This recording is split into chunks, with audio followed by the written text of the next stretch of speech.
தேவனுக்கு மகிமை உண்டாவதாக. परमेश्वर की महिमा हो.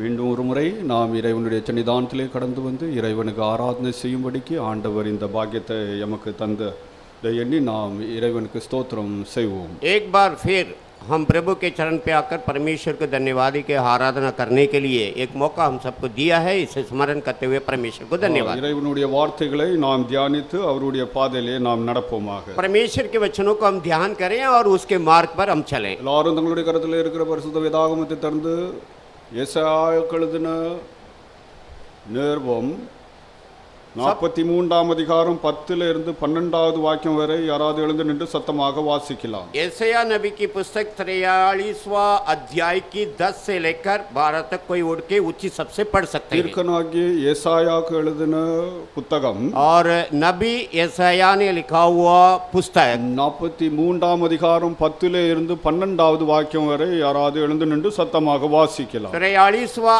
अध्याय की 10 से लेकर 12 तक कोई उठ के ऊंची सबसे पढ़ सकते हैं. நானே அவரென்று நீங்கள் உணர்ந்து என்னை அறிந்து விசுவாசிக்கும்படிக்கு நீங்களும் நான் தெரிந்து கொண்ட என் தாசனும் எனக்கு சாட்சிகளாய் இருக்கிறீர்கள் என்று கர்த்தர் சொல்லுகிறார். எனக்கு முன் ஏற்பட்ட தேவன் இல்லை, எனக்கு பின் இருப்பதும் இல்லை. நானே கர்த்தர், என்னை இல்லாமல் இரட்சகர் இல்லை. நானே அறிவித்து இரட்சித்து விளங்க பண்ணினேன். உங்களில் இப்படி செய்யத்தக்க அந்நிய தேவன் இல்லை. நானே தேவன் என்பதற்கு நீங்கள் எனக்கு சாட்சிகள் என்று கர்த்தர் சொல்லுகிறார். यशायाह नबी की पुस्तक 43वां अध्याय की 10 से लेकर 12वां वचन तक इस प्रकार लिखा है. यहोवा की यह वाणी है कि तुम मेरे साक्षी हो और मेरे दास हो, जिन्हों मैंने इसलिए चुना है कि समाचार मेरी प्रतीति करो और यह जान लो कि मैं ही वही हूँ और मैं से पहले ही कोई ईश्वर नहीं हुआ है और न मेरे बाद कोई होगा. मैं ही यहोवा हूँ और मुझे छोड़कर कोई उद्धार करता नहीं है. और मैंने ही समाचार दिया है और उद्धार किया है और वर्णन भी दिया है. और जब तुम्हारे बीच में कोई पराई देवता ना हो, इसलिए तुम मेरी साक्षी हो. यहोवा की यह वाणी है. இறைவனுடைய நாமத்துக்கு ஸ்தோத்திரம் உண்டாவதாக. परमेश्वर के नाम की धन्यवाद हो. உலகத்திலே இறைவனுடைய ஜனங்கள்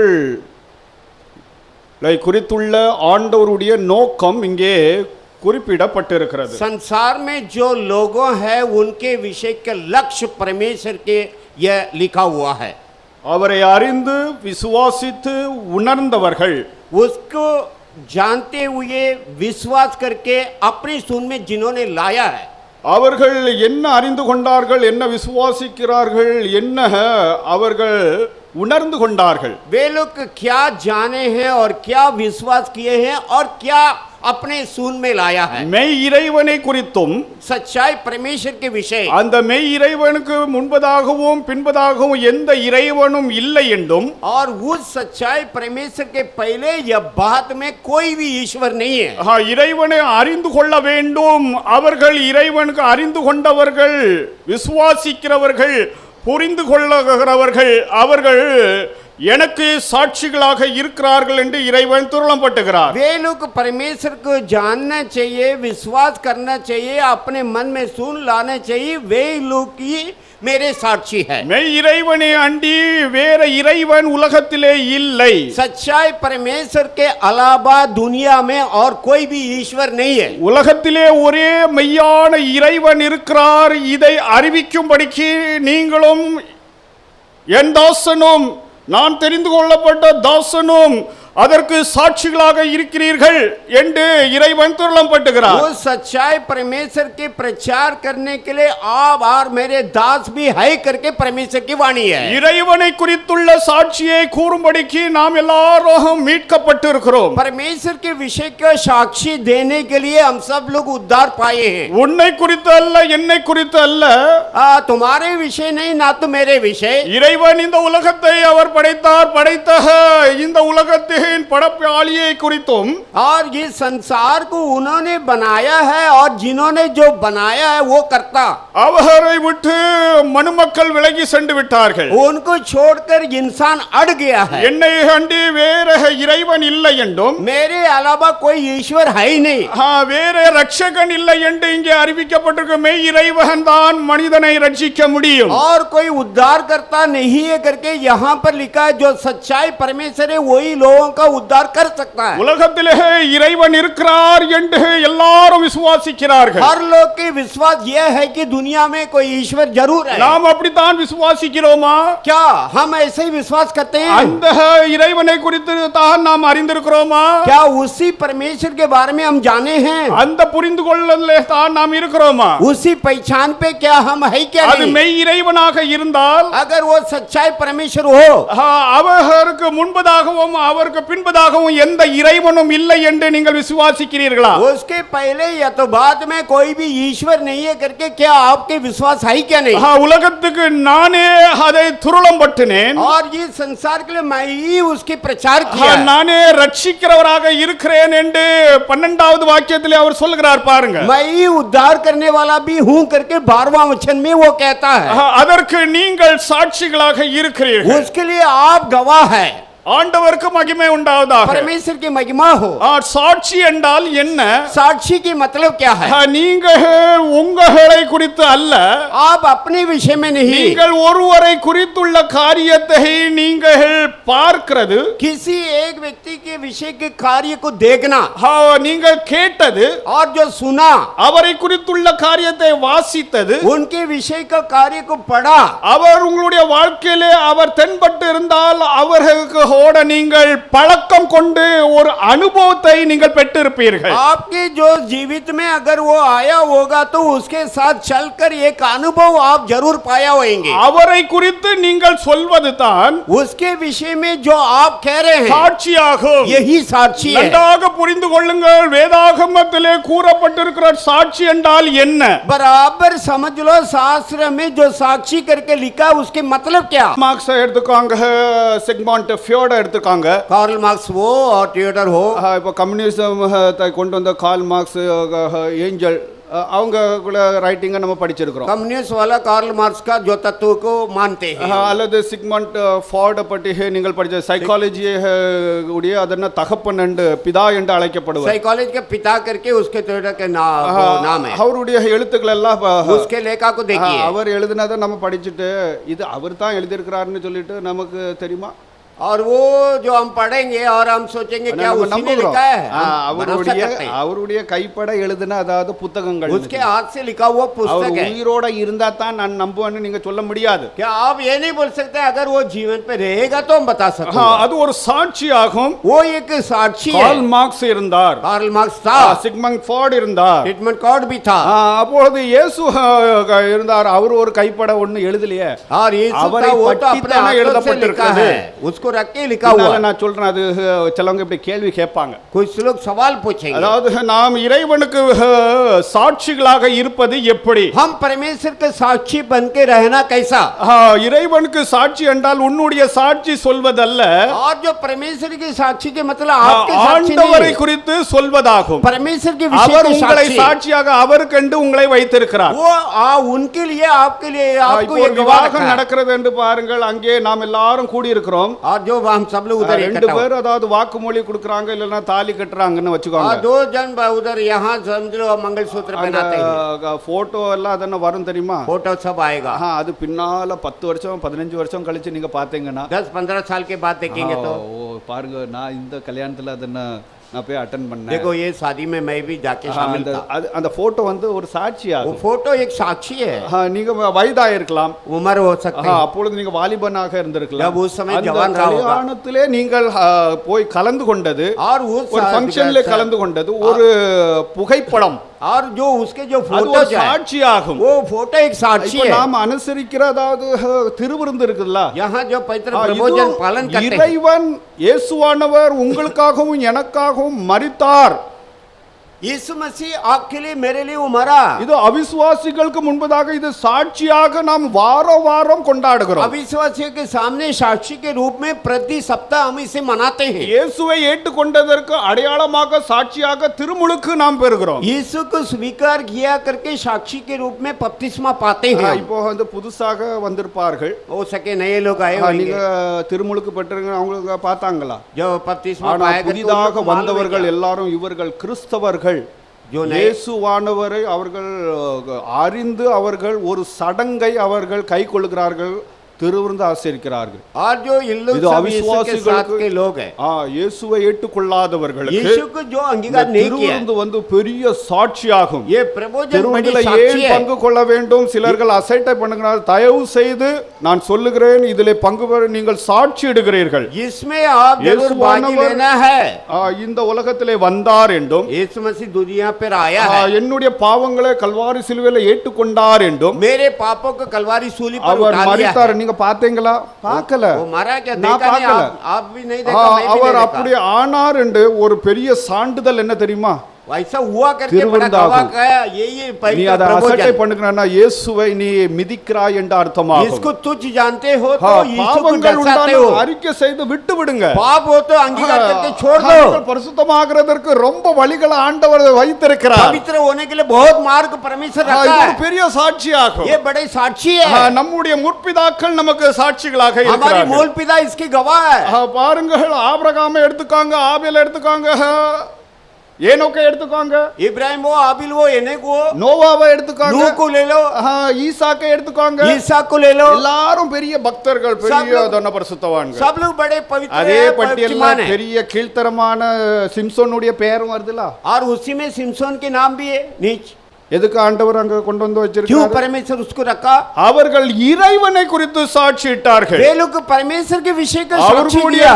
அவர்கள் குறை உள்ளவர்களாக वे लोग இருந்தாலும் कभी लोग तो वो कर அவர்களுடைய விசுவாசமானது மெச்சிக்கப்பட்டிருக்கிறது. उसके विश्वास की शाबाशी कहा நன்றாக गया। புரிந்து கொள்ள வேண்டும் தேவ ஜனங்கள். बराबर प्रभु के लोग समझ लो। ஒரு மனிதனிடத்தில் பலவிதமான குறைகளை வைத்து அவன் என்னன்னு ஒருபோதும் அவனை அசட்டை பண்ணக்கூடாது. किसी व्यक्ति के पास कुछ कमी है करके उसको कभी तुच्छ ना जानो। இப்படிப்பட்ட துன்மார்க்கர்கள் எழும்பி இப்படி உங்களை மோசம் போக்குவார்கள். ऐसे जो दुष्ट लोगों ने आके आपको भरमाएंगे। நாம் இன்னும் பரிசுத்தம் அடைய வேண்டும். हम और भी पवित्र होना நாம் है। சாட்சி கொடுக்கிறவரை பற்றி அவரை அறிந்து விசுவாசித்து உணர்ந்தவர்கள். उनको पहचान के विश्वास करके उसको अपने मन में நீங்களும் लाए। எந்தோசனும் சாட்சிகளாக आप இருக்கிறீர்கள். भी इसका परमेश्वर के साक्षी है। ஆண்டவருக்கு மகிமை உண்டாவதாக. परमेश्वर की महिमा हो। இந்த திருமையாக மறையானது इस पवित्र மெய் शास्त्र है। இறைவனை குறித்து சாட்சி இடுகிறது. सच्चाई परमेश्वर के विषय साक्षी देती है। இயேசுநாதரை குறித்து சாட்சி இடுகிறது. यीशु परमेश्वर के विषय के गवाह। இயேசுவானவர் சொல்கிறார் யோவான் 5ஆம் அதிகாரம் 31வது வாக்கியத்திலே, यूहन्ना 5:39 पे இங்கே யூதர்களை பார்த்தவர் என்ன சொல்கிறார் என்றால், यहाँ यहूदी को देखकर वो क्या कहता है? திருமறையை நீங்கள் வாசிக்கிறீர்கள் அல்லவா? क्या शास्त्र को तुम पढ़ते हो? என்னை குறித்து அது சாட்சி இடுகிறது உங்களுக்கு தெரியவில்லையா? या मेरे विषय को वो गवाह देते, क्या तुमको मालूम नहीं है? என்று அவர்களிடத்தில் அவர் சொல்லுகிறார். ऐसा उनके पास वो कहता है। அவரோட இருந்த சீடர்கள் उसके साथ जो चेले थे என்ன சொல்கிறார்கள் वे என்றால், लोग क्या कहते हैं? அப்போஸ்தலப்படிகள் 10ஆம் அதிகாரம் 43வது வாக்கியத்தை நீங்கள் வாசித்தால் प्रेरितों 10:43 को அங்கே पढ़ेंगे तो எழுதப்பட்ட தீர்க்கர்களும் அவரை குறித்து, யாரை குறித்து? இயேசுவை குறித்து சாட்சி. என் தாசன். नबियों भी उनके विषय साक्षी किसके विषय? यीशु के बारे में। நீங்களும் என் தாசனும் சாட்சிகளாக இருக்கிறீர்கள். अब और मेरे दास मेरे गवाह हो। அப்போஸ்தலர்கள் என்ன சாட்சியிட்டார்கள்? प्रेरितों क्या गवाह दिया? 42வது வாக்கியத்திலே அப்போஸ்தலப்படிகள் 10:42 और प्रेरितों 10:42 पे அவர்கள் எங்களுக்கு கட்டளையிட்டார் சாட்சியிடும்படிக்கு. हो हमें आज्ञा दिया गवाह देने के लिए। மத்தேயு 28ஆம் அதிகாரத்தின் காரியத்தை அவர்கள் இங்கே காண்பித்து, मत्ती 28 के अध्याय की कार्य को इधर दिखाकर அதற்கு பின்பதாக அவர்கள் 43வது வாக்கியத்திலே என்ன சொல்லுகிறார்கள்? उसके बाद में 43वें वचन में क्या எல்லா कहते हैं? தீர்க்க தரிசனமும், सब नबूवत, எல்லா தீர்க்கதரிசிகளும் सब नबियों ஆபிரகாம் தீர்க்கதரிசி, ஆண்டவர் அபிமெலேக்கு சொல்ல அவன் ஒரு தீர்க்கதரிசியாகும். इब्राहिम जो वो भी एक भविष्यद्वक्ता है, अबीमेलेक भी वो हाँ। एक नबी है। இங்க எல்லா தீர்க்கதரிசிகளும் यहाँ सब ஆபிரகாமே भविष्यद्वक्ता, உட்பட்டு தான் ये इब्राहिम के साथी என்னை குறித்து சாட்சி मेरे विषय கொடுக்கிறது. के गवाह जो देना, அப்போஸ்தலர்களும் சொல்கிறார்கள் प्रेरितों भी எல்லா कहते हैं। தீர்க்கதரிசிகளும் அவரை குறித்து சாட்சி இடுகிறது என்று அவர்கள் சொன்னார்கள். सब लोग उसके विषय का गवाह देते हैं। தேவனுடைய ஜனங்கள் ரொம்ப திருமறையை குறித்துள்ள பக்தி நமக்கு இருக்க வேண்டும். शास्त्र के विषय का भक्ति அனுதினமும் हमको होना है திருமறையை வாசிக்க வேண்டும், और प्रतिदिन इसे पढ़ना भी है, திருமறையை தியானிக்க வேண்டும். शास्त्र को पढ़ना है, அவரை ध्यान करना குறித்து है, நீங்கள் அறிந்து கொள்ள வேண்டுமா? उसके बारे में இன்னும் जानना है, ஆழமாக அவரை விசுவாசிக்க வேண்டுமா? बहुत गहराई से विश्वास இன்னும் करना है, அவரை புரிந்து கொள்ள டு அண்டர்ஸ்டாண்ட் என்று அங்கே क्या எழுதப்பட்டிருக்கிறது. उसके समझना, டு நோ ஹிம், क्या to believe him, to understand him. जानना, विश्वास அதை करना और புரிந்து उसके கொள்ளோ. जो विश्वास करना, புரிந்து கொள்ள வேண்டும். समझना। புரிந்து கொள்ளாமல் நாம் சுவிசேஷம் அறிவிக்கிறது ஒரு பயனும் கிடையாது. समझना बिना शुभ संदेश सुनाना कोई நான் लाभ नहीं है। மறுபடியும் திருச்சபைக்கு சொல்லுகிறது உங்களுடைய சாட்சி அல்ல, मैं बार बार कलीसिया को यही कहता हूँ, तुम्हारी நானும் साक्षी என் नहीं है, தாசனும் मैं और मेरे दास இறைவன் परमेश्वर பட்டி சாட்சி எடுக்கிறதற்காகத்தான் ஆண்டவர் தம் குமாரனை அனுப்பினார். उसके विषय के गवाह देने के लिए குமாரன் परमेश्वर ने अपने இறைவனாக पुत्र को भेजा। இருப்பதால் திருமறையானது என்னை குறித்து சாட்சி எடுக்கிறது. पुत्र परमेश्वर इसीलिए मेरे विषय में गवाह அவரோட देता இந்த है। சீடர்களும் சொல்ல எல்லா திருமறை பழைய ஏற்பாட்டின் திருமறையில் எழுதப்பட்ட எல்லா தீர்க்க தரிசனமும் उसके साथ के सब चेले और पुराना नियम में जितना भी எல்லா नबियों के द्वारा தீர்க்கதரிசிகளும் सब नबियों அவரை குறித்து சாட்சி இடுகிறது என்று சொன்னார்கள். उसके विषय में गवाह देते करके वो लोग कहते थे, இயேசுவானவரே அவர் சாட்சியாக இருக்கிறார். यीशु मसीह वो गवाह है, அவரை குறித்து நாம் சொல்லுகிறோம். उसके विषय हम कहते Christ हैं। himself is a witness. और जो यही வெளிப்படுத்தல் वो 2ஆம் அதிகாரம் 5வது வாக்கியம் what is witness? और जो गवाह के मतलब क्या है, இந்த சாரம்சத்தை நாம் புரிந்து கொண்டால் தான் நாம் தெளிவாக இறைவனுக்கு சாட்சி சொல்ல முடியும், இறைவனுக்கு சாட்சியாக இருக்க முடியும். इसके बारे में बराबर हम पहचानेंगे तभी परमेश्वर के विषय को साक्षी हम दे भी सकते हैं। உண்மை உள்ள சாட்சியும் மரித்தோரிலே இருந்தும் முதல் பேரானவரும் என்று இங்கே எழுதப்பட்டிருக்கிறது. பாருங்கள், பூமிக்கு எல்லாத்துக்கும் அதிபதி அவர்தான். அவர் யார்? இயேசு கிறிஸ்துவினாலே இயேசு கிறிஸ்துவானவர் மெய் சாட்சியாகும். और यीशु मसीह और जो जो विश्वास योगी और साक्षी और मेरे वो में से जी उठने में पहलौटा और जो पृथ्वी की राजाओं की हाकिम है और तुम्हें अनुग्रह और शांति मिलती रहे करके लिखा हुआ। நீங்கள் சொல்லலாம் இது அப்போஸ்தலனாகிய யோவான் கண்டு அதாவது சொன்ன காரியம்னு சொல்லி आप बोल सकते हैं प्रेरित यूहन्ना के लिए कहा हुआ बात है, சாட்சின்னு சொல்லிட்டு இயேசுவானவரே சொல்லுகிறார் 3ஆம் அதிகாரம் 14வது வாக்கியத்தை வாசியுங்கள். यीशु मसीह कहता है 3:14 को पढ़िएगा। இயேசுவானவர் யார் என்று அவர் எல்லா இடத்திலும் காண்பித்திருக்கிறார். यीशु मसीह में कौन हूं करके हर जगह पे वो बताया है। மறுபடியும் நான் சொல்லுகிறேன், बार बार मैं कहता हूं, எங்கேயும் போனாலும் இயேசுவை குறித்து சாட்சியிடும்படிக்கு அதுதான் மெய் சாட்சி. कहीं भी जाओ यीशु के बारे में गवाह देना है। 3ஆம் அதிகாரம் 14வது வாக்கியத்தை வாசியுங்கள். 3:14 को पढ़िए। प्रकाशित அங்கே சபைக்கு அவர் சொல்லுகிறார் பாருங்க. कलीसिया के लिए कहता है, லவோதிக்கேயா சபையின் தூதனுக்கு நீ எழுத வேண்டியது என்னவெனில், உண்மையும் சத்தியமுள்ள சாட்சியும் உண்மையும் சத்தியமுள்ள சாட்சியும் தேவனுடைய சிருஷ்டிக்கு ஆதியுமா இருக்கிற தேவனுடைய சிருஷ்டிப்பின் ஆதியுகமாக இருக்கிற கிறிஸ்துவானவர் இங்கே துள்ளப்பட்டுகிறார். यहाँ जो सबके जो साक्षी के रूप में जो मसीह यीशु यहाँ पर वो ही गवाह देता है। இங்கே பாருங்கள், தன்னை குறித்து அவர் சாட்சி இடுகிறார் பாருங்க. देखिए अपने विषय गवाह देता நீ है। ஏதாவது சொல்ல முடியுமா நான் உண்மையுள்ள சாட்சின்னு क्या சொல்லிட்டு? तुम कह सकते कि मैं सच्चाई गवाह हूँ? இங்க பாருங்க, இந்த சாட்சி சொல்றவங்க எல்லாரும் கூட்டி குறைச்சி சொல்வாங்க. जो भी गवाह देते हैं தேவ சமூகத்துல இப்படி அதாவது தீமை பண்ணவங்க எல்லாம் தேவ சமூகத்துல இருந்து அதாவது प्रभु அகற்றப்பட்டிருக்கிறார்கள். के चरण पे जो भी बुराई किया वो यहाँ से हटाया गया। துணிகரமாக பேசி और जो अपने पूरे இப்படிப்பட்டவர்கள் சபிக்கப்பட்டவர்கள் ये ऐसी लोग இங்கே श्रापित சபைக்கு लोग அவர் हैं। சொல்லுகிறார். यहाँ कलीसिया को कहता है, சபையிலே எழும்பி சொன்னால் நீங்கள் எது சொன்னால் கிறிஸ்து மகிமைப்படத்தக்கதாக சொல்ல வேண்டும். कलीसिया में उड़कर जो भी आप कहे तो मसीह की महिमा होना திருச்சபையானது चाहिए। தவறை அதாவது இப்ப களைந்து போட வேண்டும். कलीसिया अपने गलतियों को अभी हटा देना இங்கே है। திருச்சபையை பார்த்து அவர் சொல்கிறார், यहाँ कलीसिया உண்மையும் को மெய்யான देखकर சாட்சி जो सच्चाई विश्वास योग्य गवाह என்று அவர் தன்னை குறித்து அவர் சொல்லியிருக்கிறார். ऐसा करके अपने विषय का गवाह देता है। இயேசுவானவர் உண்மையான சாட்சியாகும். यीशु मसीह सच्चाई गवाह है। 1 தீமோத்தேயு 6ஆம் அதிகாரம் எல்லாவற்றையும் உயிரோடு இருக்க செய்கிற ஆ. தேவனுடைய சன்னிதானத்திலேயும் ஆ. பொந்தை பிலாத்துவின் முன்னின்று நல்ல அறிக்கையை சாட்சியாக விளங்க பண்ணின நல்ல அறிக்கை சாட்சியாக உண்மை என்றால் என்ன, சத்தியம் என்றால் என்னன்னு அவன் கேட்டான். अच्छी अंगीकार जो सच्चाई, सच्चाई के मतलब क्या है वो पूछा उसने। இயேசுவானவர் யாரு यीशु मसीह कौन என்று நீர் யார் யான்னு அதனை ऐसा கேட்டான். करके இதற்கெண்டே सवाल पूछा। பிறந்தேன், சத்தியத்தை குறித்து சாட்சி சொல்ல வந்தேன். इसके लिए जन्म हुआ, सच्चाई के विषय का गवाह देने ये के लिए मैं राजा आया हुआ। हूँ। क्या आप राजा राजा हुआ। है? ஆம் என்று அவர் சொன்னார். हाँ मैं राजा हूँ। நீ அல்ல, तू नहीं, சீசர் அல்ல, शेला नहीं, உனக்கு முன்னால கைதியா நிக்கல, तेरे सामने कैदी होकर मैं நான் खड़ा தான் हूँ। ராஜா. मैं राजा हूँ। இந்த ராஜாவை குறித்து அதே 43வது அதிகாரத்துல பாருங்க. कोई राजा के विषय में எசாயா 43 43 यशाया 43 15வது வாக்கியத்தை வாசிங்க.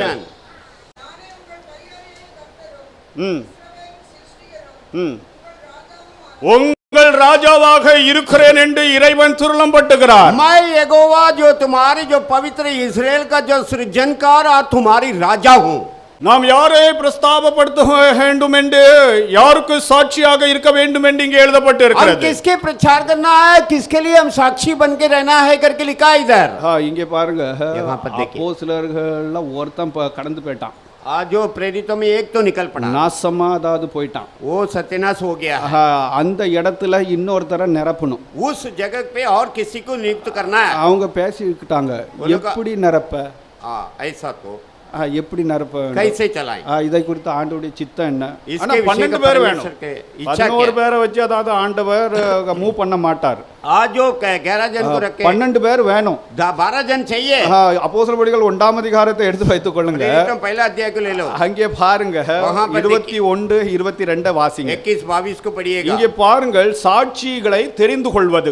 यहाँ पर देखिए சாட்சி என்றால் என்ன என்று நாம் புரிந்து கொண்டால், साक्षी के मतलब அவர்கள் எப்படி இவர்கள் சாட்சிகள் என்று தெரிந்து கொண்டார்கள். कैसे ये गवाह है करके इन लोग पहचाना।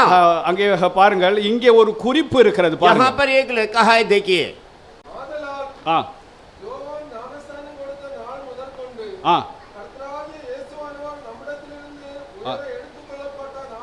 ஆ ஆ ஆ ஆ ஆ ஆ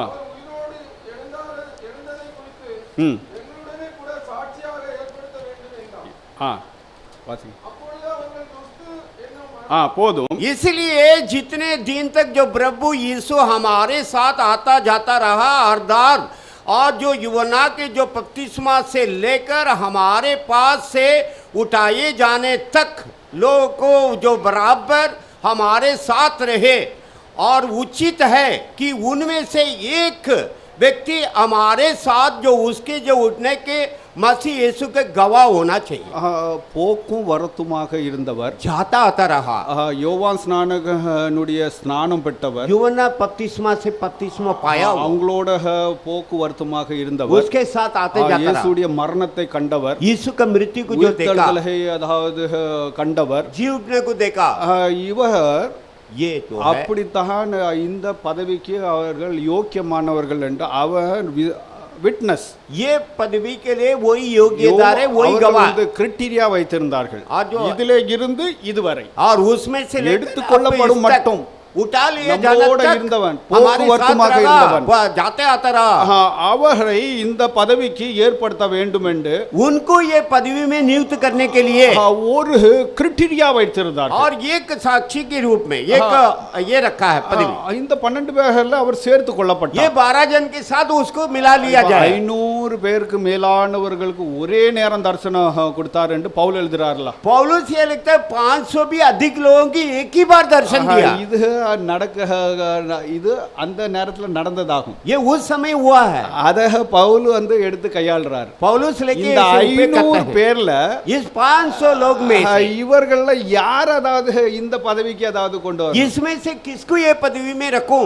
இயேசு கிறிஸ்துவுடைய உயிர்த்தெழும்புதலை கண்டவர்கள் அந்த 500 பேர்கள். और ये यीशु मसीह के जो जी उठना को 500 जन அந்த देखा. 500 பேரும் யோவான் ஸ்நானகனுடைய கால அந்த தொடக்கத்திலே இருந்து यूहन्ना बपतिस्मा देने के उस समय से இந்த பரலோகம் ஏறது வர போக்குவரத்துமாக जो स्वर्ग में जो जाने के उठा लिए जाने के पहले जो जाते आते அவர்களோட இருந்தவர்கள் அல்ல. उसके साथ नहीं थे. நன்றாக அந்த வேதத்தை கொஞ்சம் ஆராயுங்க. बराबर शास्त्र को जांचो. இவர்கள் அந்த 70 சீஷர்கள்ல 2 பேரை இவர்கள் அதாவது அந்த 70 சீஷர்களை பற்றி நமக்கு சரியா தெரியல. 70 चेलों में से 2 जन को उन लोग कैसे हैं அதுல 2 பேரை அதாவது இவங்க வந்து மார்க் பண்ணி இவர்கள நம்ம வந்து ஏற்றுக்கொள்ளலாம். இவங்க 2 பேர்ல ஒரு ஆளை நம்ம வந்து சூஸ் பண்ணலாம்னு சொல்லிட்டு இவர்கள் எண்ணிருப்பார்கள். 2 जन को पहचाना और इनमें से 1 जन को हम चुन लेंगे. இவர்கள் எல்லாரும் ஒரு கிரைட்டீரியா வைத்தாங்க. அது பிரகாரம் சாட்சியாக நியமிக்க வேண்டும். और एक ग्रहम वो लोग रखा है उसके हिसाब से वे लोग साक्षी हैं. பவுல் எங்க அதாவது ஃபிட் ஆகுறாரு? जो पौलुस कहाँ से? சரி 12 பேர்ல ஒரு அப்போஸ்தலனை சேர்த்துக்கிட்டாங்க. 12 में से एक प्रेरित को मिला लिया. பவுல் வந்து சில கிரைட்டீரியா வைக்கிறார் பாருங்க. जो पौलुस இவர் को இந்த கிரைட்டீரியா எல்லாத்துலயும் தனிப்பட்ட முறையில் அவர் ஒரு கிரைட்டீரியா வைக்கிறார். और ये सब एक प्रत्येक करके रखते हैं. 9ஆம் அதிகாரம் 1வது வாக்கியத்துல पहली कोरिन्थियों 9 के அவர் पहले ஒரு கிரைட்டீரியா வைக்கிறார். நான் இயேசு கிறிஸ்துவை தரிசிக்கவில்லையா? क्या मैं यीशु मसीह के दर्शन नहीं पाया? இங்கே பாருங்கள் ஒரு அப்போஸ்தலன் இயேசுவை தரிசித்து இருக்க வேண்டும். देखिए एक प्रेरित यीशु का दर्शन जरूर पाना चाहिए. 2 கொரிந்தியர் 12 வாசியுங்கள். दूसरी कोरिन्थियों 12 அப்போஸ்தலனுடைய அடையாளங்கள்ல प्रेरितों के चिन्ह அந்த में கிரைட்டீரியா எழுதுறார் பாருங்க. यहाँ எல்லா விதமான பொறுமையும் जो हर प्रकार का धीरज அதிசயங்களும் அற்புதங்களும் அவன் நடப்பித்திருக்க வேண்டும். अचंबा अद्भुत कार्य को वो कराना चाहिए. இப்படி அவர் ஒரு கிரைட்டீரியா வைக்கிறார். और ऐसी एक नियम रखा நான் है. இந்த கிரைட்டீரியாக்கு உட்பட்ட அந்த கிரைட்டீரியா எழுதி இந்த கிரைட்டீரியாக்கு நான் உட்பட்டவன் என்று சொல்கிறார். के अंदर भी मैं भी हूँ. அப்போஸ்தலனாகிய பவுல் आज जो प्रेरित पौलुस 1 யோவான் 1ஆம் அதிகாரம் 1வது வாக்கியத்தை அவர் கூற முடியாது. पहले यूहन्ना पहला अध्याय की पहली वचन को कह नहीं सकता வாசிங்கள் है. 1 யோவான் 1ஆம் அதிகாரம் 1வது வாக்கியத்தை வாசிங்கள். पहले यूहन्ना पहला ஆதி முதல் இருந்ததும் ஆ. நாங்கள் கேட்டதும் ஆ. எங்கள் கண்களினாலே கண்டதும் பவுலானவர் இயேசுவை கண்களால் அவரை பார்க்கவில்லை, பூலோகத்திலே அவர் ஊழியம் செய்கிறதை. जो पौलुस जो यीशु मसीह यहाँ पृथ्वी पे सेवा किया करके उसने नहीं देखा. நாங்கள் நோக்கி பார்த்ததும் நாங்கள் நோக்கி பார்த்ததும் எங்கள் கைகளினாலே தொட்டதுமாயிருக்கிற அவர்கள் 12 அப்போஸ்தலர்கள் அவர்கள் இயேசுவை தொட்டார்கள். देखिए 12 चेला जो यीशु को छूकर देखा. பவுலானவர் இயேசுவை அவர் தொடவில்லை. जो पौलुस यीशु को छूकर नहीं பாருங்கள், देखा. எல்லாமே வேதாகமத்திலே இப்படி சில காரியங்கள் மாற்றப்படுகிறது. देखिए शास्त्र के अंदर कुछ कार्य बदल किया जाता है. வேதத்தை சரியாக புரிந்தவர்கள் शास्त्र को जो बराबर जाने वाले लोग காரியங்களை அறிந்து கொள்வார்கள். कुछ कार्य को जानेंगे. இறைவன் தம்முடைய சாட்சிகளை அவர் விளங்க பண்ணுகிறார். परमेश्वर अपने साक्षियों को प्रकट करता है. இந்த நியமத்தின் பிரகாரம் என்று எந்த இதுவும் கிடையாது. इस नियम के अनुसार करके कोई बात ही नहीं है. எல்லா காரியங்களும் அவருக்கு சாட்சியாக ஆண்டவர் நியமிக்கிறாரா? हर कार्य क्या उनके साक्षी के हिसाब से नियुक्त करते நான் हैं. Facebookல அதாவது ஒரு வெளிப்பாடு உண்டாயிட்டு நான் Facebookல ஒரு காரியத்தை எழுதினேன். फेसबुक में एक प्रकट हुआ मैंने लिखा था. நம்முடைய அதாவது எக்ஸ்பீரியன்ஸை வந்து டோன்ட் எக்ஸிஜிட் हमारी எக்ஸ்பீரியன்ஸ் हमारे जो अनुभव को फैलाना नहीं है. எக்ஸிஜெசிஸ் என்று சொல்லப்படுகிறது. ये जो अनुभव जो होता है வேதாகமத்தின் ஒரு சென்டென்ஸ் ஒரு வார்த்தைகளும் ஒரு புள்ளிகளும் கமாக்களும் शास्त्र के अरेक लेखा एक एक बोली एक एक जो ஒரு வசனமும் एक एक वचन அத்தியாயமும் एक एक अध्याय ஒரு புத்தகத்துடைய கம்ப்ளீட் காரியத்தை एक एक पुस्तक की पूरी அதுடைய முழுமையான விளக்க உரை அதாவது கொடுத்தா எக்ஸிஜெசிஸ் என்று சொல்லப்படுகிறது. उसके जो पूरी विवरण जो देता है वही எல்லாரும் அவர்களுக்கு கிடைத்ததை எக்ஸிஜிஸ் பண்ணிட்டு இருக்காங்க. सब लोग जो उनको जो मिला है उसके विवरण देते हैं. அவர்கள் இதை செய்யவில்லை. उन लोग इसे नहीं they are करते. promoting themselves. वो अपने आप को प्रकट करते हैं. இவர்கள் ये சபிக்கப்பட்டவர்களாகும். लोग जो श्रापित அவர்கள் लोग, இறைவனால் அனுப்பப்பட்டவர்கள் அல்ல. ये प्रभु से भेजे वो लोग नहीं है। இறைவனால் அனுப்பப்பட்ட ஒரு தேவ மனுஷன் இருந்தான். जो परमेश्वर से भेजा இதோ, वो परमेश्वर के भक्तिमान था। உலகத்தின் பாவத்தை தீர்க்கும் தேவாட்டுக்குட்டி என்று சுட்டி காண்பிக்கிறவராக அவர் வனாந்தரத்திலே பேசுகிறவராக காணப்பட்டார். देखो दुनिया के जो पापों को उठा लेने वाला मेमना करके उसको दिखाने वाला वो जंगल में उसकी आवाज रहा। அக்காலத்திலே தேவனுடைய வார்த்தை அரிதாக இருந்தது என்று வேதத்திலே எழுதப்பட்டிருக்கிறது. शास्त्र में ये भी लिखा उन दिनों में प्रभु के वचन मिलना बड़े मुश्किल रहा।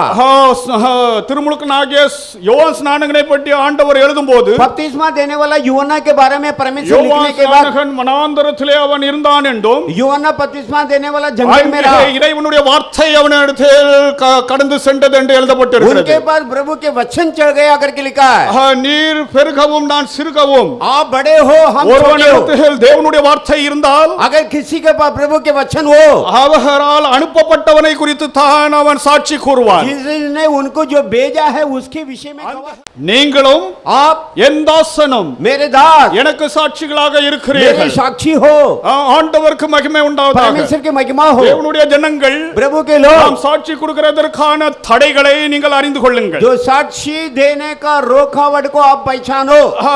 சிலர்கள் இப்படியே நற்செய்தியை கூறுவதை குறித்து பெரிய கூட்டங்களை நடத்துவார்கள். कुछ लोग शुभ संदेश அவர்கள் को செய்கிற सुनाने, தவறு என்ன தெரியுமா? कुछ लोग शुभ संदेश सुनाने के बारे में சுவிசேஷம் சொல்லணும். सभा इकट्ठा करेंगे। எல்லாரும் சுவிசேஷம் சொல்றதற்கு போணும். सब लोग शुभ संदेश सुनाने के लिए जाना है, ஆனால் लेकिन நீங்க போகாட்டா आप नहीं जाएंगे तो உங்களுடைய தசமபாகம் காணிக்கெல்லாம் எங்களுக்கு தாங்க. उसके दशांश और बेड़ों நீ को मुझे போ, दे दो। இல்லன்னா போகாமல் இருந்தால் நீ இன்னொருத்தனை அனுப்பு. जाओ, இது अगर ரொம்ப नहीं जाते तो தவறான किसी को முறையாகும். भेजो। जाओ या तो किसी को भेजो, ये गलत இது है, தவறான ये முறையாகும். गलत ईसा है। திருச்சபையான உலகத்தில் உள்ள எல்லா திருச்சபைகளும் இந்த தவறான காரியத்திலிருந்து விலக வேண்டும். दुनिया में जितना भी जो कलीसिया ये सब ऐसी गलत बात से हटना है। மீட்கப்பட்டவர்கள் அவர்கள் இறைவனுக்கு சாட்சிகளாக जो இருக்கிறார்கள். जो उद्धार पाए वे लोग प्रभु நீங்க के எனக்கு साक्षी है। காசு கொடுத்து நான் ஊழியம் செய்யறதற்காக அல்ல, आप पैसा देके मैं सेवा करने के लिए नहीं, அதற்காக நான் ஏற்படுத்தப்பட்டவன் उसके लिए அல்ல. मेरे नियुक्त नहीं किया। ஆண்டவர் உங்களையும் என்னையும் ஏற்படுத்தி இருக்கிறார் என்றால் परमेश्वर आपको और हमको नियुक्त किया है। நீங்களும் என் தாசனும். आप भी मेरे दास நாம் भी। எல்லாரும் இறைவனுக்கு சாட்சிகளாக சாட்சி கூறும்படிக்கு हम सब परमेश्वर के साक्षी बन के गवाह देने के தவறான लिए। சில காரியங்கள், அதாவது நான் இன்டர்நெட்ல படிக்கும் இதுக்கும் வேதத்துக்கும் புறம்பாக இவர்கள் இப்படி எழுதுகிறார்களே, कुछ गलत இப்படி பேசுகிறார்களே பெரிய தலைவர்கள். गलत बात इंटरनेट நீ में मैं போ, देखता हूँ। அல்லாவிட்டால் இன்னொருவனை அனுப்பு. बड़े बड़े लोग भी இது गलत என்னய்யா, करते இது हैं। எங்க இருந்து அவர்களுக்கு கிடைத்தது? जाओ या तो भेजो, ये किधर से मिला इनको?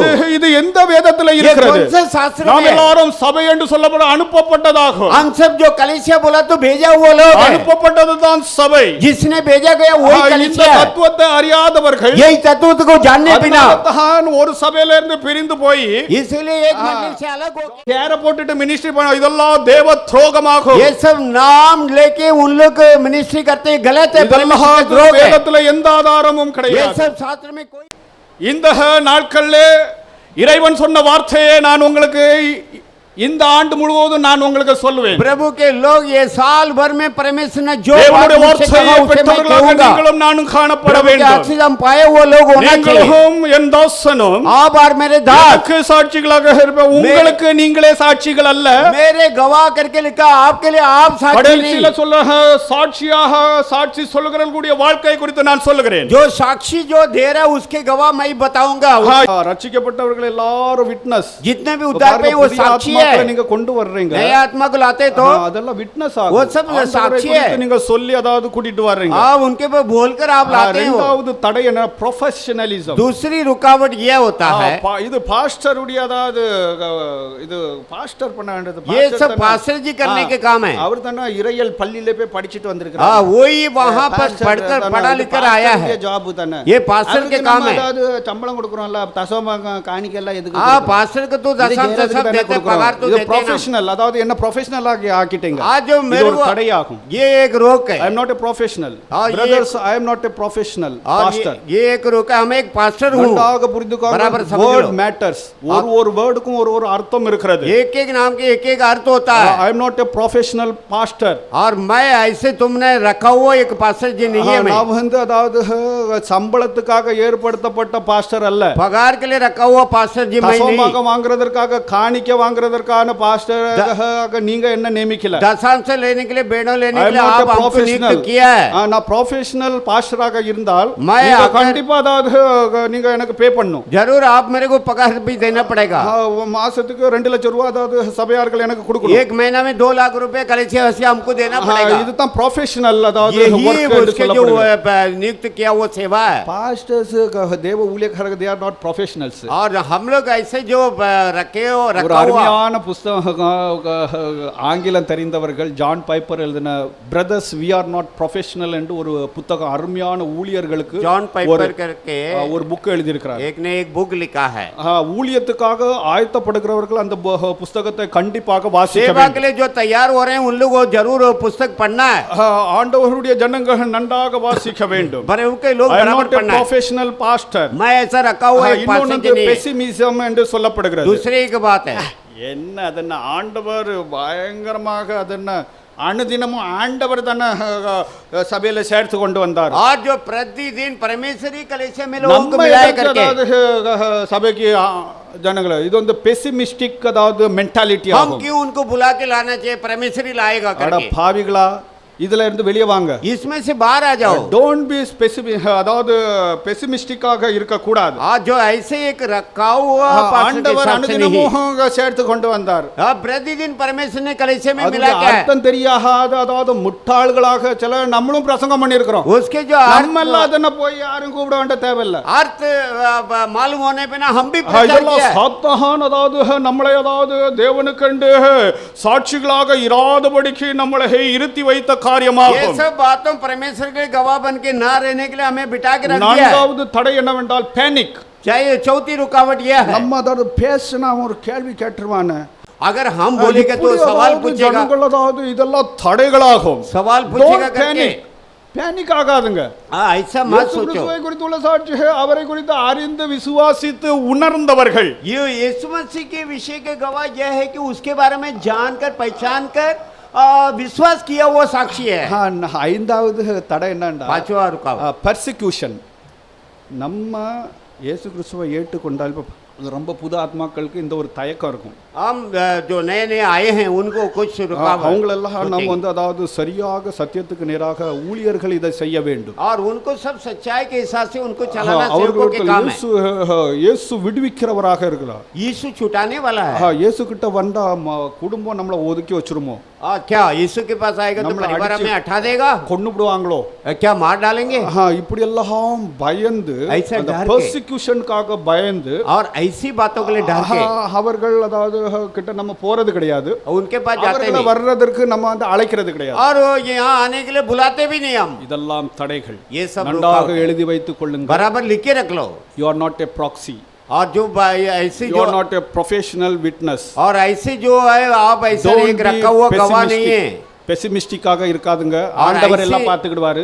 परमेश्वर நான் सब देख நம்ம लेगा। ஜெபம் பண்ணுவோம், ஜெபம் मैं பண்ணுவோம். प्रार्थना करेंगे। இதெல்லாம் கள்ளர்கள். ये सब झूठे लोग हैं, चोर लोग हैं। எந்த வேலை செய்யாமல் जो भी ஜெபம் काम करने பண்ணுவோம், बिना ஜெபம் பண்ணுவோம்னு சொல்லிட்டு प्रार्थना करूंगा, प्रार्थना இந்த करूंगा। போர்வைக்குள்ளாக இருந்துகிட்டு ये चादर के अंदर புண்டாமணித்தனம் बैठते हुए பண்ணுகிறவங்களாகத்தான் ஊழியக்காரர்களும் விசுவாசிகளும் सेवक இருக்கிறார்கள். लोग विश्वासी इसी तरीके से। ஆத்மாக நான் பின்னால சொல்றேன், அதாவது எதற்கு நாம் விட்னஸாக இருக்க வேண்டும். क्यों हम गवाह रहना है?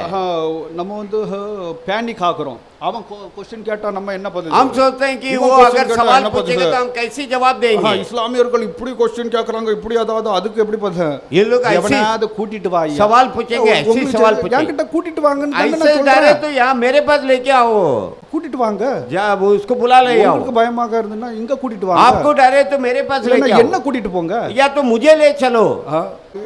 அப்ப அறிவு நமக்கு இல்லனா अगर ज्ञान नहीं है तो நம்ம வந்து பதில் சொல்ல முடியாது. हम उसके उत्तर नहीं दे सकते हैं। நம்ம அதாவது விதாந்தவாதம் பேசுவோம், நீ அதனை இயேசு கிறிஸ்து உடனே நியாய தீர்ப்பு, நீ நரகத்துக்கு போவ. वाद विवाद हम करेंगे या तुरंत बोलेंगे तुम नरक में जाएगा? ये क्या இப்படி बात? அதாவது சொல்லி அதாவது எல்லாத்தையும் அதாவது தவிடுபடி ஆக்கிடுறது. सब ऐसे जो तोड़ मोड़ के डाल देते हैं। டோன்ட் ஃபியர் அதன persecution. கண்டிப்பாக இயேசுவை ஏற்றுக்கொள்றவர்கள் உங்களை அதாவது வெறுக்கிறார்கள்னு சொல்ற அவர்கள் உங்களை அல்ல முதல்ல என்ன வெறுத்தார்கள்.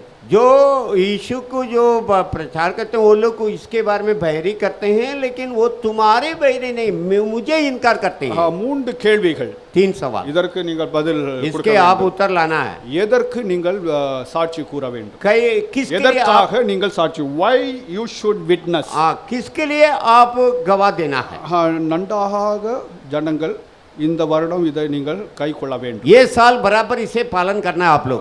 நான் எல்லாம் என்னை சந்திக்கிறவங்க எல்லாத்துக்கிட்ட நான் பர்சனலாக பேசுவேன். அதனால தான் நீங்கள் தேவனுடைய சன்னிதானத்தில் வாங்க நான் எல்லாம் உங்களுக்கு சொல்லி தருகிறேன். इसलिए यहाँ आपको मैं सिखाता हूँ, बोल के देता हूँ। தேவனுடைய சுவிசேஷமானது மகத்தான சுவிசேஷம். परमेश्वर के शुभ இங்கே संदेश அமர்ந்திருக்கிற महत्व है। எல்லாரும் இதை விசுவாசிக்கிறீங்க. यहाँ के सब என்ன लोग விசுவாசிக்கிறீங்க? क्या Do you believe? आप जो आप எதற்கு நாம் வந்து விட்னஸ் किसके लिए हम गवाह है? நாம் விட்னஸாக हम गवाह साक्षी நீங்க வந்து होके ஒரு காரியத்தை நீங்க விசுவாசிக்கிறீங்க. என்ன एक कार्य के ऊपर आप विश्वास நீங்களும் நானும் அதை விசுவாசிக்கிறீங்க. आप आराम विश्वास நீங்க करते हैं। அதாவது சொல்லுங்க பாப்போம். क्या आप बोलो? யோவான் 3:16 நீங்களும் நானும் விசுவாசிக்கிறோம். யோவான் 3:16 का हम विश्वास करते हैं। தேவன் உலகத்திலே அன்பு கூர்ந்தார், தம் குமாரனை அனுப்பினார், கெட்டு போவர்கள் நாசமடையாதபடிக்கு அவர்களுக்கு நித்திய ஜீவனை கொடுக்கும்படிக்கு நீங்களும் நானும் விசுவாசிக்கிறோமா இல்லையா? और जो हम तो इस बात के विश्वास करते हैं जो यूहन्ना 3:16 में जो लिखा है कि परमेश्वर ने संसार में प्रेम किया है। தேவன் நானே தேவன் என்று मैं ही परमेश्वर हूँ, என்னண்டு मेरे अलावा வேற தேவர்கள் இல்லை, कोई और ईश्वर है ही नहीं, முன்பதாகவும் இனிமேலும் இருக்க போகிறது இல்லை. आपके पहला भी அந்த नहीं, आगे के लिए भी नहीं है। 3:16 எல்லாமே அங்கே அடங்கி இருக்கு. நான் சொன்ன எல்லா காரியம் அடங்கி இருக்கிறது. 3:16 में தம் पूरा குமாரனை குறித்து எழுதப்பட்டிருக்கு. अपने पुत्र के विषय में लिखा है। மீட்பரை குறித்து அங்கே 43வது அதிகாரத்தில் उद्धारकर्ता के बारे में 43वां वचन, 18வது வாக்கியத்திலே பாருங்க, 18वां वचन में புதிய சிருஷ்டி அவன் கெட்டு போகாமல் நித்திய ஜீவன் புதிய சிருஷ்டிப்பை பற்றி அங்கே எழுதப்பட்டிருக்கு. वो नाश ना होने के लिए बल्कि आनंद जीवन पाने के लिए। ஏசாயா 43வது அதிகாரத்திலே நான் நினைக்கிறேன் 18வது வாக்கியம் 18वां वचन வாசிங்க. 43 का 18 को पढ़िएगा। முந்தின நான் பாவியாக இருந்தேன் என்று அந்த காரியத்தை இவ்வளோ பாவம் செஞ்சிருக்கேன் அவ்வளோ பாவம் செஞ்சிருக்கிறேன்னு என்று சிந்திக்காதுங்க. இப்பொழுது ஆண்டவர் என்ன சொல்லுகிறார் பாருங்க, புதிய காரியத்தை நான் புதிய சிருஷ்டிப்பை நான் செய்கிறேன், இப்பொழுது அது தோண்டும், நீங்கள் அதை அறிகிற, அது உங்களுக்கு அதாவது அது உங்களுக்கு தெரியாதா? இன்னும் அறியலையா? अब बीती हुई घटनाओं के बारे में स्मरण मत करो ना, जो प्राचीन कालों के बातों पर मन लगाओ। देखो मैं एक नई बात करता हूँ। ஏன் நாம் அதாவது விட்னஸ், क्यों हम गवाह है?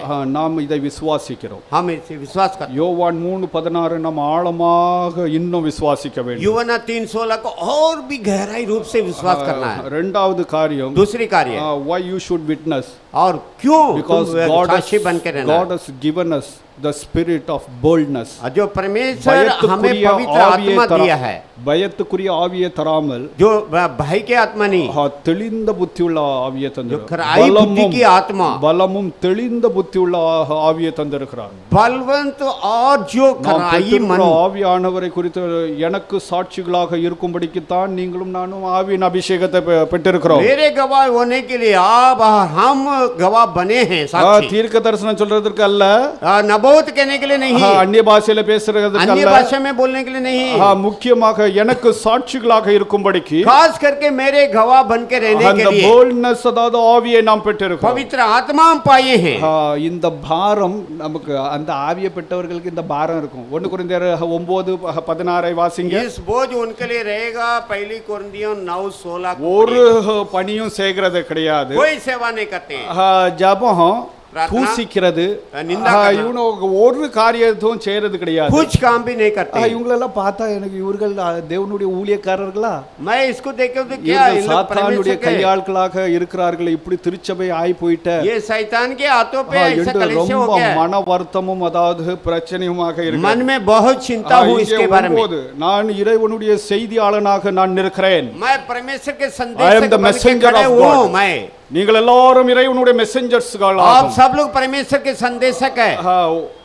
9:16 को पढ़िएगा पहले। சுவிசேஷத்தை நான் பிரசங்கித்து வந்தோம், ம் மேன்மை பாராட்ட எனக்கு இடமில்லை, ம் அது என்மேல் விழுந்த கடமையா இருக்கிறது. ம் சுவிசேஷத்தை நான் பிரசங்கியாதிருந்தால் எனக்கு ஐயோ. பாருங்கள், நீங்களும் நானும் சுவிசேஷத்தை மேடையிலே நான் இங்கே பிரசங்கியாமல் இருந்தால் சபிக்கப்பட்டவன் நான். यदि मैं सुसमाचार सुनाऊं तो मेरा जो कुछ घमंड नहीं, क्योंकि वह ये तो मेरे लिए अवश्य है, நீ और அதை செய்யாவிட்டால் अगर उसे ना करे तो சபிக்கப்பட்டவர்களாக तुम நாம் இருப்போம். श्रापित हो। நான் எதற்கு இதுக்கு இம்பார்ட்டன்ஸ் கொடுக்கிறேன்னு நன்றாக புரிந்துக்காங்க. किसके लिए मुख्यता देता हूं? உன்னுடைய करके சபையை पैदा। குறித்தோ உன்னுடைய ஊழியக்காரனை குறித்தோ அல்ல, कलीसिया के बारे में, सेवक के बारे में नहीं, உன்னை குறித்தும் அல்ல, अपने तुम्हारे बारे உன்னை में भी नहीं, மீட்டவர் तुम्हें जो யாரை उद्धार किया है। குறித்து அவர் எதற்காக தம் ஆவியை பெற்றுக் கொள்ளும்படிக்கு காத்திருக்கிறதற்காக சொன்னார். वो बाढ़ जोते हुए उसके आत्मा को पाने के लिए क्यों कहा? இதை நன்றாக புரிந்து கொள்ளுங்க इससे தேவஜனமே. बराबर पहचानो प्रभु के लोग, அந்த பாரம், उस बोझ, அது கடமை, वो मेरे फर्ज है। அதை நான் செய்யாவிட்டால், अगर ना करे, நான் இந்த பீடத்திலே இருந்து செய்யாவிட்டால் इस मंच पे எனக்கு खड़ा होकर अगर ஐயோ. नहीं करे, मेरे लिए हाय। நான் அதை வாங்கி கட்டணுமா? क्या वो श्रापित मैं लूं? இறைவனுடைய ஜனங்கள் இதற்கு நீங்கள் சாட்சிகளாக प्रभु இருக்கிறீர்கள். के लोग इसके साक्षी आप है।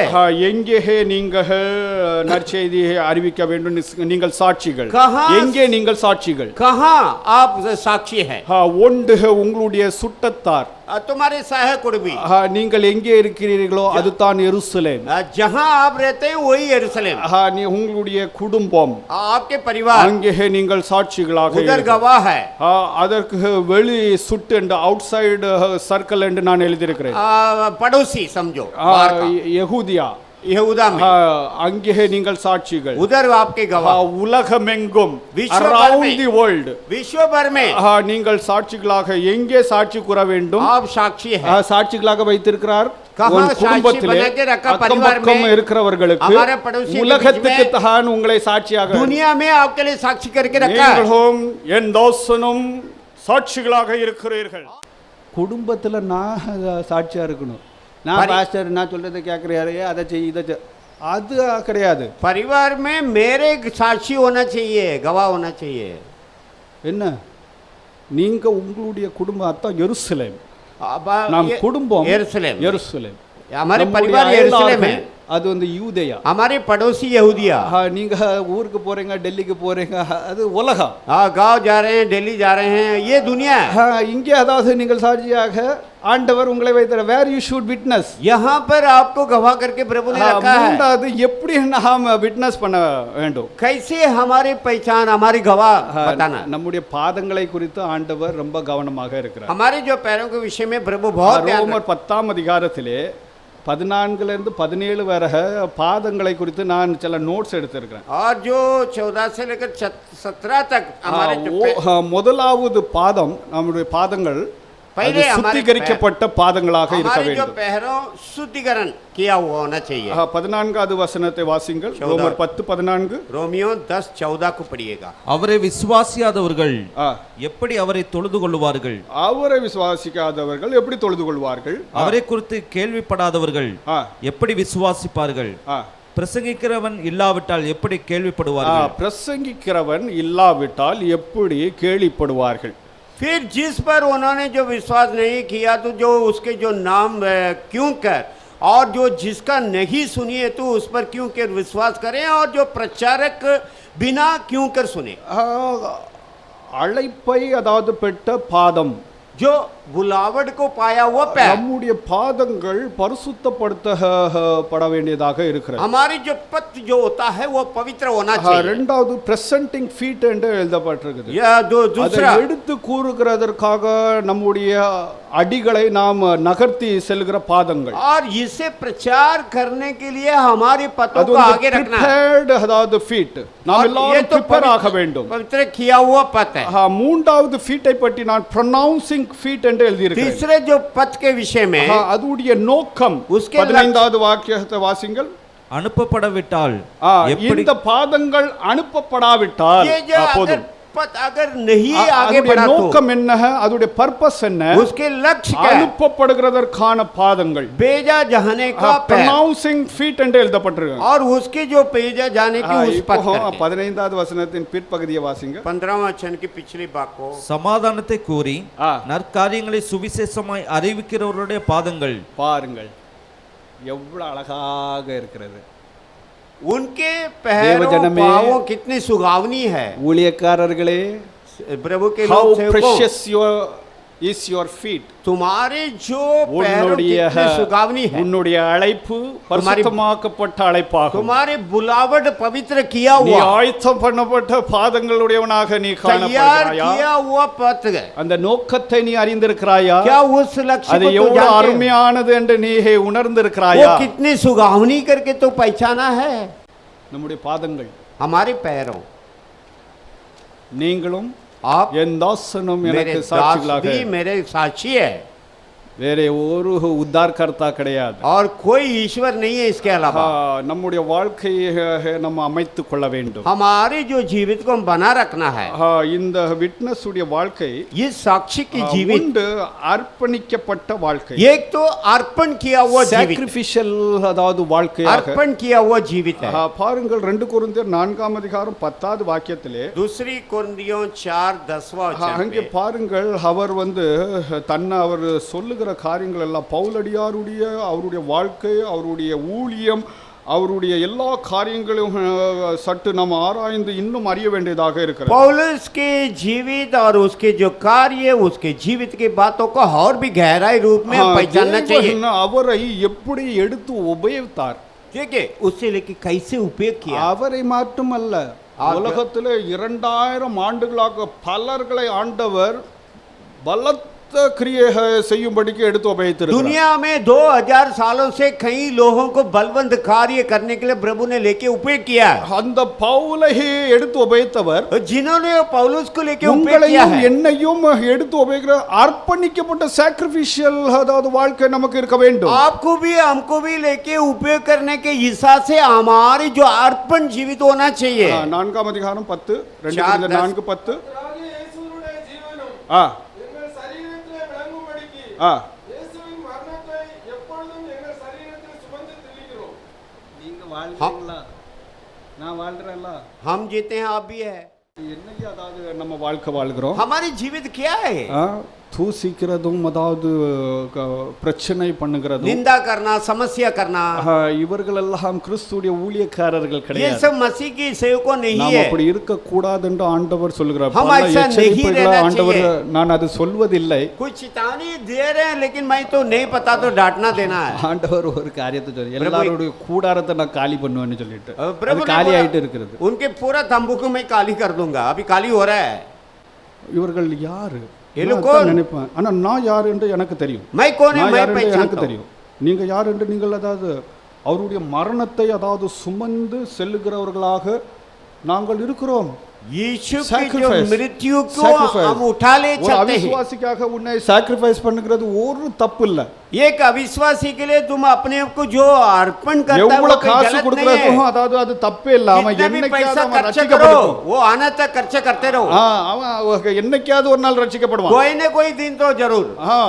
நீ செய்கிற நன்மையை நீ சோர்ந்து போகாமல் நீ செய். जो भलाई तुम करते हो उसमें तक அவன் ना போய் जाना। சொல்லட்டும், அவன் என்னதும் சொல்லட்டும், என்னுடைய நோக்கம் என்ன, அவன் ரட்சிக்கப்பட वो चाहे कुछ भी बोला, हमारी लक्ष्य क्या है? பரலோகத்துல இருக்கும்போது அவன் என் கூட இருக்கணும். स्वर्ग में जब मैं रहूंगा वो मेरे साथ रहना है। ஐயா, நீங்க பண்ண புண்ணியத்தினால நான் இயேசுடைய சன்னிதானத்துல நான் வந்து अय्या जी, आपने जो पुण्य किया है उसके लिए यीशु के चरण पे मैं भी आ गया करके वो बोलना चाहिए। அதை செய்யாத இதை செய்யாத எதுக்கு செய்யணும். அவங்க அந்த இயேசுடைய மரணத்தை அதாவது சுமந்து செல்கிறார்களா? यीशु के जो मृत्यु को उठा के ले चलते हैं लोग। இதெல்லாம் நாம் தியானிக்கிறது கிடையாது. ये सब ध्यान நாம் நம்ம வாழ்க்கையை தான் வாழணும்னு சொல்லிட்டு இயேசுவானவர் நம் வாயிலாக வாழும்படிக்கு நாம் ஜீவிக்கிறோமா? यीशु मसीह हमारे द्वारा जीने के लिए क्या हमारे जीवित है? ரெண்டாவது அவர்களுடைய வாழ்க்கை கனி உள்ளதாக இருக்கும். दूसरा उसके जो जीवित फल भरा रहेगा. கலாத்தியர் 5ஆம் அதிகாரம் 22 23 गलातियों இந்த ஆவியின் கனி உடையவர்களாக அவர்கள் காணப்படுவார்கள். जो आत्मिक फल கனியற்றவர்களை விட்டு நாம் விலகி जिसके ना நாம் फल கனி देते கொடுக்கிறவர்களாக காணப்பட வேண்டும். जो कोई फल नहीं देते हैं उससे अड़कर அந்த மாம்சத்துக்குரியவர்களை பற்றி அங்க எழுதப்பட்டிருக்கு जो பாருங்க. शारीरिक हिस्सा से है उनके बारे में लिखा है. மாம்சத்துக்குரியவர்கள் என்ன செய்வார்கள்னு அங்க எழுதப்பட்டிருக்கு. शारीरिक 5ஆம் दासों அதிகாரம் में जो रहते हैं उन लोग 10ல இருந்து வாசிங்க. 10 से पढ़िएगा. இல்ல 16 19 19 சாரி. மாம்சத்தின் கிரியைகள் வெளியரங்கமாயிருக்கின்றன.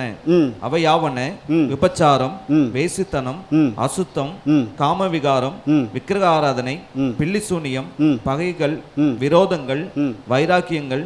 பகைகள் வேற என்னது? விரோதங்கள், வைராக்கியங்கள், கோபங்கள், சண்டைகள், பிரிவினைகள், மார்க்கப்பேதங்கள், பொறாமைகள், கொலைகள், வெறிகள், களியாட்டுக்கள் முதலானவைகளே. பாருங்க, இதெல்லாம் நமக்குள்ள அதாவது இருக்குது. शरीर की அதனால நான் ஒரு முடிவு அதனை எடுத்துட்டேன். இந்த மாதிரி சாத்தான் என்ன இதுக்குள்ளே சிக்க வைத்து இதிலே சுத்திட்டு நீ இருன்னு சொல்லிட்டு அவன் இப்படி ஒரு பிளான் வச்சிருக்கான்னு கர்த்தர் சரியாக வெளிப்படுத்தினார். ऐसे டக்குன்னு அதாவது எல்லாத்தை விட்டு அதாவது தூரம் शैतान ने एक योजना बनाकर ஆவிக்குரிய சிந்தனை உடையவர்கள் जो आत्मिक विचार அதுக்கு பிறகு 22 23ஆம் அதிகாரத்துல சொல்லப்பட்டிருக்கிற பிரகாரம் அவர்கள் நடந்து கொள்வார்கள். 22 वचन में जैसा लिखा ऐसा वे लोग அவர்கள் அன்பை நாடுவார்கள், சந்தோஷத்தை நாடுவார்கள், சமாதானத்தை நாடுவார்கள், அவர்கள் பொறுமையாக இருப்பார்கள், தயவு உள்ளவர்களாக இருப்பார்கள், அவர்கள் நன்மை செய்வார்கள், உண்மை உள்ளவர்களாக இருப்பார்கள், அவர்கள் ஜென்டிலாக இருப்பார்கள், அவர்கள் சையமாக they will be controlling, எப்பொழுதும் கண்ட்ரோல். மாம்சத்துக்குரியவர்களாக நாம் இருக்கக்கூடாது. कितना प्रभु हमसे प्रेम करते हैं. நாம் கனி உடையவர்களாக हम फलदायक. நாம் எதற்கு விட்னஸாக இருக்க हम कई के गवाह है. எபிரேயர் 12:14 வாசித்து முடிக்கிறேன். எபிரேயர் 12:14 இப்ரானியம் 12 ரொம்ப கவனமாக இந்த ஆண்டு நாம் முன்னேற வேண்டும். बहुत ध्यान से மாம்சத்துக்குரியவர்களை விட்டு விலகு.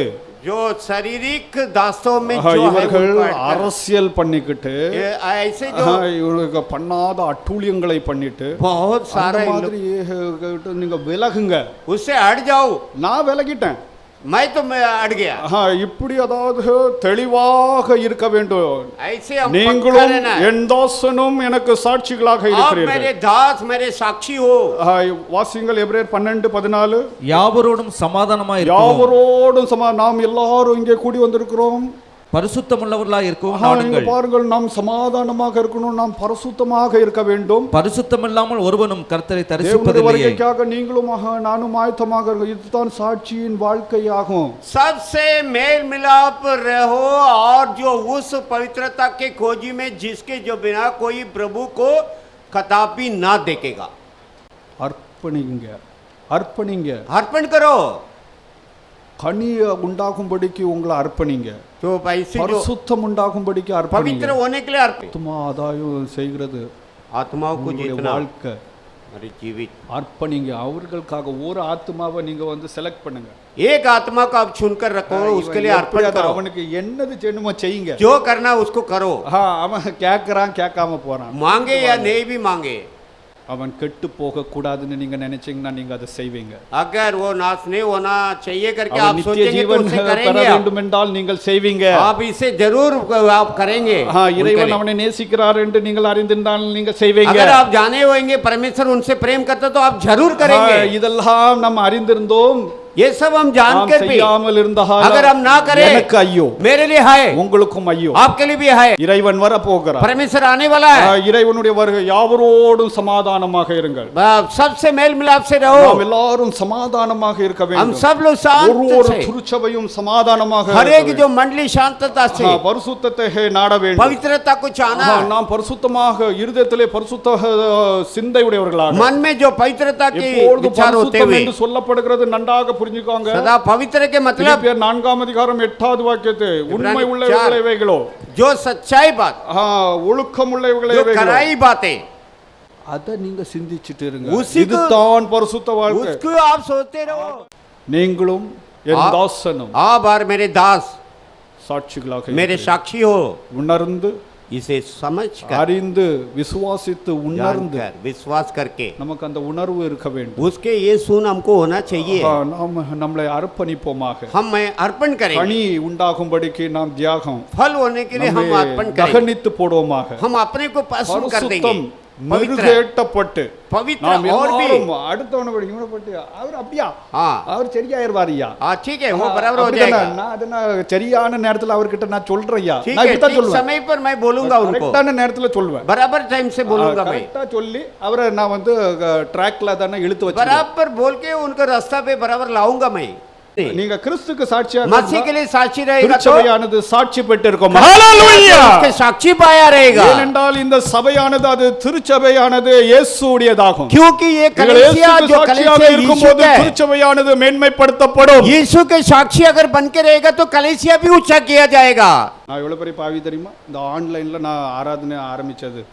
ऑनलाइन में जो आ रहा ना, हम जब அது யார்? இந்த முழங்குழி, அதாவது நான் இப்ப முழங்குழி பேர் சொல்றேன். முழங்குழி அதாவது சாலமோனு, मुलंगली இந்த திருச்சில இருக்கிற ஆர் பவுல், तिरुचि पौल, இந்த சிம்சோன், இந்த சேலத்துல இருக்கிற வி சிம்சோன், सेलम सिमसोन, இவர்களை குறித்து எச்சரிக்கையாக இருக்க इन लोग के வேண்டும். बारे में सावधान रहो। நான் சாட்சியாக இருக்க வேண்டும். हम साक्षी बन के எதற்கு रहना। ஆண்டவர் ஏற்படுத்தார்? I am not a professional preacher or professional pastor. ऐसा मेरे को अकेला कोई ऐसा मैं पास्टर नहीं हूँ पगार நீங்க लेके, சம்பளம் கொடுத்து நான் அதனை நீங்க पगार சம்பளத்தை देके आपने रखा हुआ नहीं நீங்க है। சம்பளத்தை நிப்பாட்டிய உடனே நான் வேற ஒரு கம்பெனிக்கு அதனை பேர் அதுக்காக இல்லப்பா. अगर पगार आप रोक दिया तो I am दूसरा your कंपनी में pastor. जाऊंगा, உங்களுடைய மேப்பன். आपके चरवाहा मैं நான் இருக்கும் நாள் மட்டும் உங்களை குறித்துள்ள பொறுப்பு என்கிட்ட இருக்கிறது. मैं जब तक रहेगा जब तक आपके विषय की நான் जिम्मेदारी मेरे கர்த்தருடைய ऊपर है। ராஜ்யத்துக்கு கடந்து சென்றது அதுக்கு பிறகு அந்த அவர்களுடைய பொறுப்புல நீங்க போவீங்க. प्रभु के राज्य में मैं चला जाऊंगा तो उसके बाद आने वाले की நான் जिम्मेदारी पे आप रहेंगे। ஜீவித்திருக்கும் வரை ஹென்றி तक மார்ட்டின் சொன்னார். ஹென்றி மார்ட்டின் हेनरी मार्टिन ने இஸ்லாமியர்கள் कहा, மத்தியிலே இஸ்லாமியர்களை இயேசு இடத்தில் வழிநடத்தின ஹென்றி மார்ட்டின் அவர்கள் और जो அரபிய அப்போஸ்தலன் என்று அழைக்கப்பட்டவர். அவர் अरब लोगों को प्रेरित करके उनको कहा गया था, நான் ஜீவித்திருக்கும் மட்டும் मैं I जब am तक जीवित immortal. रहूंगा, நான் அழியாதவன், நான் ஜீவித்திருக்கும் மட்டும் நான் அழியாதவன் என்று அவர் मैं जब तक சொல்லப்பட்டிருக்கிறார். जीवित हूँ जब तक मैं अविनाश हूँ। அப்படியே நீங்கள் ஜீவித்திருக்கும் நாள் மட்டும் கிறிஸ்துக்கு அழியாத சாட்சிகளாக இருக்கிறீர்கள். ஹalleluya! आप जीवित रहने तक परमेश्वर के लिए एक अविनाश साक्षी रहेंगे। आप அப்படித்தான் வாழும்படிக்கு நான் ऐसे ही அழைக்கப்பட்டிருக்கிறேன். रहने के लिए मेरी बुलावट நீங்களும் है। அதற்காகத்தான் அழைக்கப்பட்டு you are not paying me to do some work. आप पगार नहीं देते हैं कुछ काम करने के लिए, உங்க சம்பளத்தை பெற்றுட்டு அதாவது ஊழியம் செய்யணும், குடும்பத்தை நடத்தணும்னு அதென்ன கிடையாது. आपके पगार लेके सेवा करने के कोई बात ही नहीं இறைவனுடைய है। ராஜ்யத்துக்கு நீங்கள் கொடுக்கிறீர்கள், இறைவனுடைய ராஜ்யத்திற்காக நான் அதை உபயோகிக்கிறேன். நீங்களும் நானும் கர்த்தருக்கு சாட்சியாக अब और हम परमेश्वर के இந்த साक्षी हैं। ஆண்டு நாம் எல்லாரும் சமாதானமா யாவரோடு ये சமாதானமா साल सबसे मेल मिलाप அன்பு ஐக்கியமாக संगति में रहते हैं, இன்னும் அதாவது சபையுடைய காரியங்களில் நீங்கள் ஈடுபட்டு और भी कलीसिया के बातों में लग கொடுத்து के கொடுத்து देकर வந்து சேர்ந்து ஆக்கே நாம் மில்கே. எல்லாரும் சேர்ந்து இறைவனுக்கு கண்டு அதாவது சேவை हम செய்வோமாக. सब लोग मिलकर परमेश्वर के लिए सेवा करेंगे। அதற்காகத்தான் சபையை சாட்சியாக उसके வைத்திருக்கிறார். लिए कलीसिया को साक्षी में रखा है। அவரை குறித்து சாட்சி இடும்போது उसके बारे में जब साक्षी दें நாம் சாட்சி பெற்றவர்களாக இருப்போம். हम गवाह पाया रहेंगे। ஆண்டவர் அந்த கிருபை நமக்கு ऐसे अनुग्रह प्रभु हमें दे, நம்ம ஜெபம் செய்வோம். हम प्रार्थना करेंगे, நாம் தேவனுக்கு நற்சாட்சிகளாக இருப்போம். परमेश्वर के लिए अच्छी गवाह रहेंगे। தேவன் இந்த வார்த்தையை ஆசீர்வதிப்பார். प्रभु इस वचनों का आशीष